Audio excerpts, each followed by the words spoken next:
Hey, I'm back. A real quick little thing I just came up with. See these fountains, by the side? I just dug out of my trash. I just filled up some of my squeeze bottles with this Createx airbrush cleaner. And this top, I'm going to take the top of it and see if we can get a good... It's that little nib there. That looks plenty to put a little piece of plastic card piping or even probably a cocktail straw, those little skinny ones. I'm going to cut that out and lay those in each side of there. I got 2 or 3 of them. Might just do one each. Just give it looks like there was a fountain at one point, shoot up water. And when you look in it, gives a little more detail. And that was like the perfect thing. So, it's like saving all your bits and scraps. There's an instance of not throwing things away. This is my recycle bin, and I just dug them out. Just kind of got a flash of an idea. Well, thanks again. Hey, I'm back again real quick. Okay, I got those caps trimmed down. And you see how those little nibs stick out? I got some 3/16 polystyrene tubing from Evergreen Models, I believe, or Scale Models.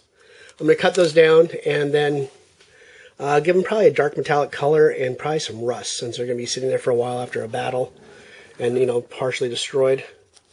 But I think that's going to turn out nice to add a little detail to everything and give a little more plausibility of some kind of plumbing underneath. Looks like a little, pump system. And that'll be it. Hey, real quick update. I got those things glued together. Got that 3/16 pipe with those old Createx airbrush cleaning bottle caps that I cut down and rounded off. And just glued them together a little bit of plastic weld. And that is looking pretty good. Let's see what that looks like. Let's also move you guys around too much in motion sickness. Yeah, that looked cool. Can you imagine like that was a perfect building and water was bubbling out of there, showing, the majesty of the Imperium. That looks pretty cool. And then I'm going to go ahead and paint those up and weather them, and I will see you in a few. Thanks again. Hey, I'm back real quick. Those are the fountain pieces. I have them like just some PVA glue to tack them on a piece of wood. Went downstairs and used an Armory black primer. I love that primer for terrain and vehicles only. It's got a strong texture to it. It's not really good for miniatures themselves, unless you're trying to get some kind of rough texture or something. But they're perfect for terrain pieces. What I'm probably going to do with this is do a bolt gun metal and then do a... We'll grab that. Ooh, excuse me. We got the gunmetal from Vallejo. Then I'm going to probably use this new strong dark. Use this strong tone from War Paint. This is a great replacement for Devil in Mud. And I've been just using different products trying to find what I like, and I do like that a lot. And I got the, what's the other one? It's dark tone. That's like the Bad Ab Black. These are both really good products. I recommend them. So I'll just paint this over, give it a wash, and then I'm going to protect that, and I'm probably going to do pigments on it too. I want it to get a little rust on it. And I'll be using my pigments from, I have a collection from all different companies. When we get to that point, I'll bring out that box and show what I got. But that'll be it for right now. I'm just going to paint these. It's boring to see me just paint, throw some paint on 2 pieces of little plastic and throw a wash over it. But thanks for watching. I got the bolt gun thrown on there real quick. I use a bunch of different brushes, but I prefer the Winsor & Newtons. They got a great point on them. They hold up wonderfully. And you'll notice I use a metal set, and then I have a huge set for all my other paints. And then I have a junk set over there for dry brushing, or just something I was worried about damaging my other brushes with. But I definitely keep my brushes separate and the water separate. Like I showed earlier, I have 2 big giant Clausen pickle jars more water. One's for strictly metallics, one's for strictly for the washes and acrylics. So right now, we got that painted. I hit it with a hairdryer a little bit. Let's get some of this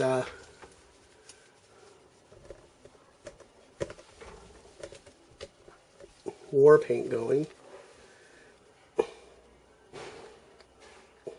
It's almost the same color as my little custom sepia black mix. A little more earthy than that. And let's grab a nice size brush. You know what, this is a lot of times I use junk brushes for the washes. Because you just jab them in there, and there's a little junky brush that I can use. Actually, that's my metallic mixing brush. I'll put that back up. Let's grab another one. Here we go. This is like a little junky sable brush. Got really cheap, but it's good for doing washes.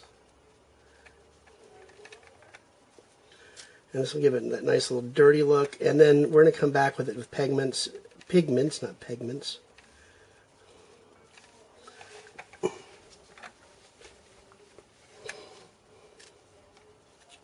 It's really simple. Let it pool around the edges to give it a little bit of the detail.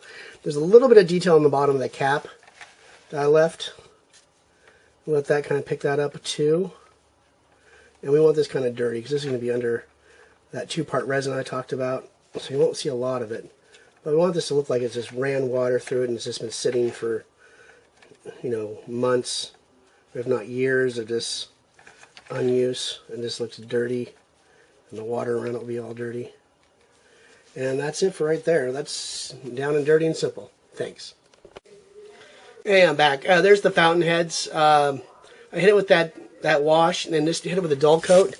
As you can see, it's got a pretty good color to it. Looks pretty, it'd be nice to set in the fountains right now, but I want to make it a little more intricate and a little more involved with the rust. So I'm going to do a pigment regimen on it, and it's some pigments. I have a kit and a technique I learned from Mr. Justin at Secret Weapon Miniatures. He is in the same area I am in Northern California, and he does seminars at a local game shop in Sacramento called Great Escape Games. And we're going to do a 7-layer rust. It's very involved, but nothing matches it in looks, especially doing, you want something very detailed. As you can see, here's my pigment kit. I have all different brands. Primarily Vallejo and Secret Weapon, but I've been finding other ones from art stores and online. We have a art store in San Francisco and Richmond called Douglas and Sturgis. They have huge amounts of pigments there, all different colors. I bought a tester thing where you see all these bright yellows and stuff. They're kind of crazy. I'm not going to use anything like that.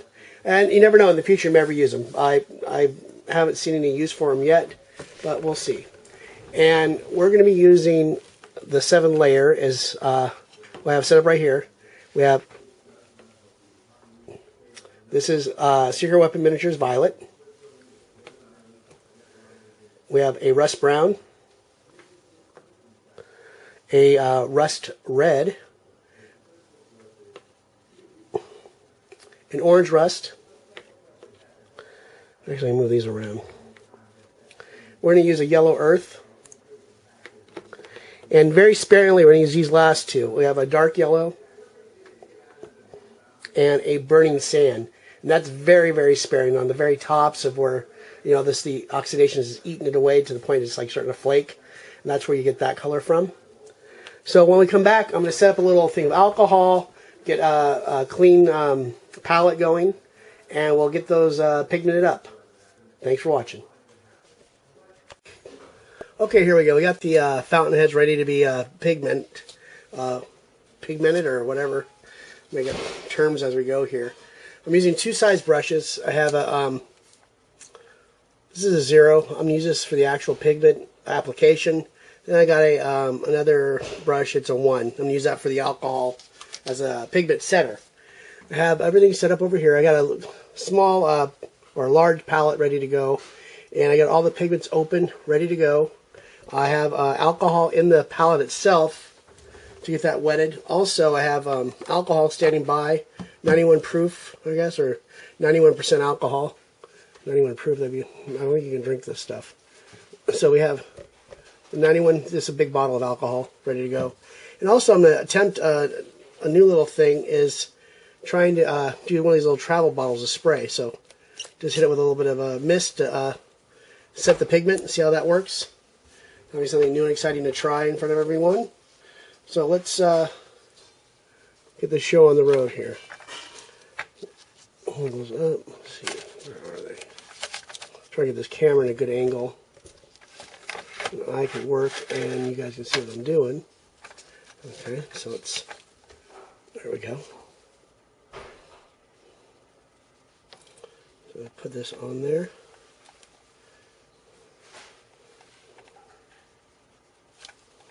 Let's get it on both sides.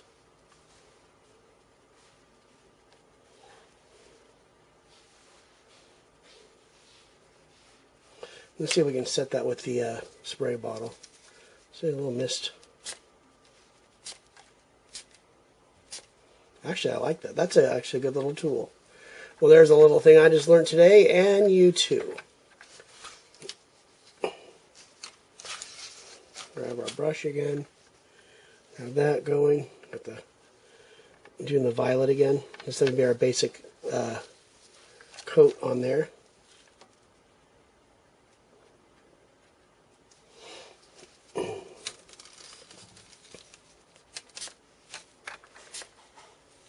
Okay, that's nice. Actually, might not even, this new thing, I like the way this is working. And so we have some alcohol in here already. This might take it a little easier to put this on. See how it kind of makes it a little redder, and the pigments spread a little bit with the moisture. I just lost a brush, everyone. Sorry. Let's try that side over here. And you can go back and forth with these, make it a little thicker. You know, give that little. It depends on what you're going for. This is going to be an old, rusted-out fountain, so we're going to want this pretty caked and pretty deteriorated looking.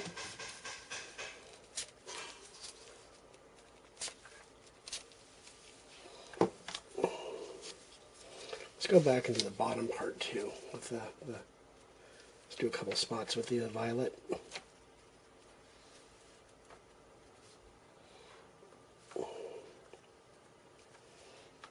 More on the.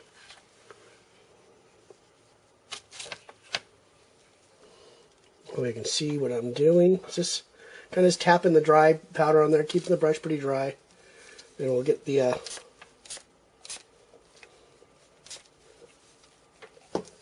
and if the some of the pigment rinses away, don't worry about it. We can go back and put more on. We got plenty. This is the amount of pigment you see on my workstation will probably last years. It's crazy. Now I'm going into the rust red. Went down from the rust brown to the rust red. Just going to tap that around a little bit. When we get into the lighter colors, it's going to really start coming to life. It really, you know, starts getting that really rust look that you see in everyday rust. I know people walk by junkyards and stuff, but you know what I mean.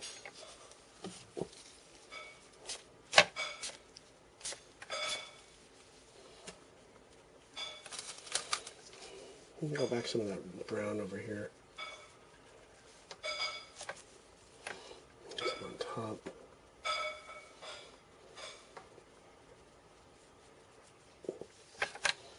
Let's add a little moisture to that. So.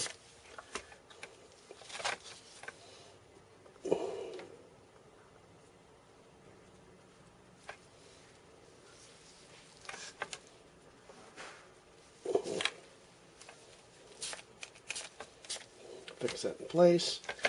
Go back to the reds a little bit. Move this up. We'll get to the oranges and the yellows in a second. Let's try to get some depth to this. Let's get that fixed. Okay, now let's get to the oranges. This is going to go on the tips. We're going to do smaller and smaller sections.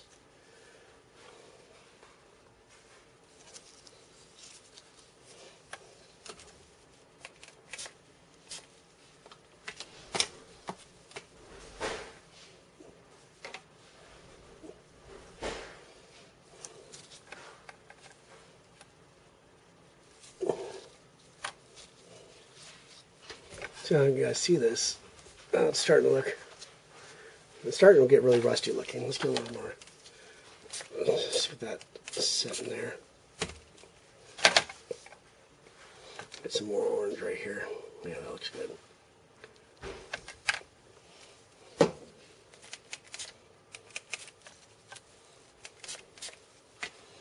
Okay, let's get some of the yellow earth going. Nice little drops of that on there. Get it, start getting that nice little contrast with the colors. Okay, let's see here.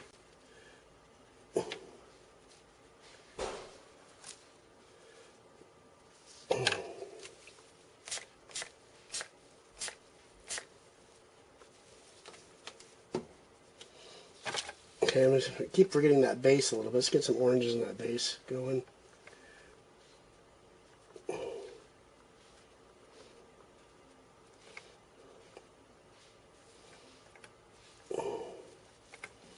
Some yellow on top of it. This is that yellow earth. I like that. It's kind of a greeny yellow. Okay, let's fix that. And let's see. Let's get into these. This is what's really going to make it pop. This little fire, or the burning sands. You just want a little bit of it here and there. This makes it pop.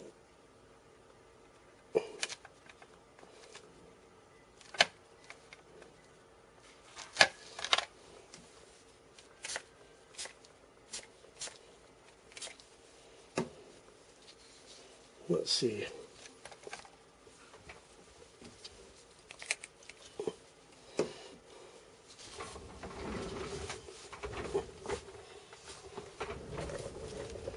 So you can see now, let's see, let's get in there a little tighter. Oh, that's gonna, I don't think we're gonna get any focus off of that. Let's see what we can do here. Excuse me with the camera. Let's see if we get a little paper towel going. There. See how that works.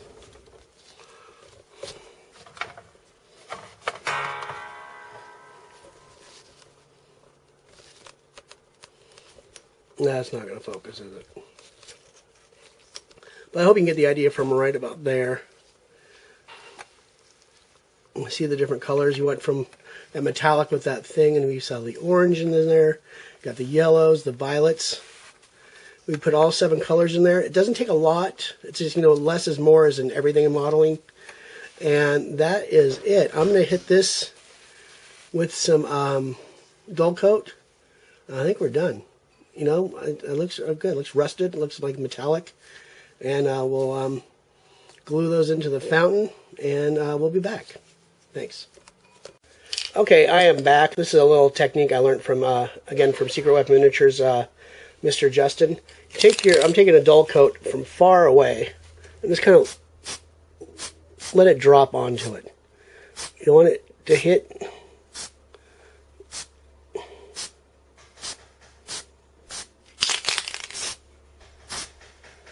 And that is it. We're protected right now. Let that dry. Then I'll go in for another coat to really, seal it all in and protect it. But that will keep it from moving. Basically fixes it, everything in. And that is a good little hint I learned from Mr. Justin, and passing on to you guys. Because it gets frustrating. You can do a lot of weathering, and you hit it too hard with a varnish, and it just disintegrates everything. Just ruins all your work. But as you see, nothing's changed. This has nice fine mist, kind of lays on top of there and fixes everything for you. And that's it. Thanks. Hey, got the fountain heads mounted in the fountains. As you can see, those little rusted little pipes sticking up look pretty good. I'm going to mount them permanently with a 5-minute epoxy. Just something from local hardware store. It's better than a super glue or any kind of PVA glue. It's almost a permanent weld. And that'll be it for this series on the fountain head and the pigmenting. Thanks for watching.